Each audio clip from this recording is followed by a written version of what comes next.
চোখ ধাঁধানো ফিনিশিং, ঠিক এমন একজন ফিনিশারের অভাবে বারবার ভুগতে হয়েছে অনেক ম্যাচেই। তবে ট্রায়ালে বিশেষভাবে নজর কেড়েছেন বিতোষক চাকমা। ট্রায়াল ম্যাচে গোল করার পাশাপাশি ছিল অসাধারণ ড্রিবলিংয়ের পসরা। অসাধারণ স্কিল ও গতি দেখিয়ে প্রশংসা কুড়িয়েছেন টেকনিক্যাল ডিরেক্টরের কাছ থেকে। বিতোষক এখানে কালকে গোলও করেছে। ওর স্টাইল, আপনার বল ধরার ব্যাপার, দৌড়ানো, টেকনিক্যাল স্কিল দেখতে খুবই সুন্দর। বাট এখন কথা হচ্ছে যে আমাদের সেটিংয়ে এসে যখন ট্রায়াল ক্যাম্পে যদি আমরা ডাকি ওদের, তখন ওদের আসল টেস্টিংটা হবে এবং ওই স্ট্যান্ডার্ডে তারা কি বিহেভ করে ওটাই দেখার আগ্রহ আছে আর কি আমাদের। 3 দিনের ট্রায়াল, 14 দেশের 48 প্রবাসী ফুটবলার বাফুফের রাডারে।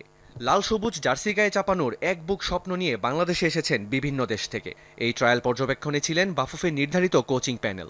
দেশের শীর্ষ ক্লাবগুলোর কয়েকজন কোচ নিয়ে গঠিত প্যানেলের নেতৃত্বে ছিলেন বাফুফের টেকনিক্যাল ডিরেক্টর সাইফুল বারী টিটু। তবে তাড়াহুড়ো করে কোনো সিদ্ধান্ত নিতে নারাজ এই টেকনিক্যাল ডিরেক্টর। শেষের দিন অনেকটা জুম করে করে নেওয়া হয়েছে, পার্সোনাল মানে ইন্ডিভিজুয়াল প্লেয়ার দেখে। প্লাস আমাদের ওয়াই স্কাউট আছে, যে অ্যাপস আছে, আমরা যেটা সাহায্য নিয়ে আমরা ম্যাচ অ্যানালিসিস করি। তো লাস্ট ম্যাচটা আমরা চেষ্টা করছি জার্সি নাম্বার এবং লিস্ট দিয়ে ওয়াই স্কাউট আমাদের একটা রিপোর্ট দিবে হয়তো কালকের ম্যাচ দুটো দেখে আর কি। Just the beginning. আমার মনে হয় যে এই এখনই ওদের নিয়ে কোনো ডিসিশন আমাদের আসার কোনো প্রয়োজন নেই। জুলাইয়ের শেষ দিকে আছে অনূর্ধ্ব 23 দলের ক্যাম্প। সেখানেও সুযোগ পেতে পারেন ট্রায়ালে আসা ফুটবলাররা। আগামী বছর আছে অনূর্ধ্ব 19 দলের খেলা, সেখানেও খোলা থাকবে বাফুফের দুয়ার। আমরা এখনও ভিডিও দেখিনি।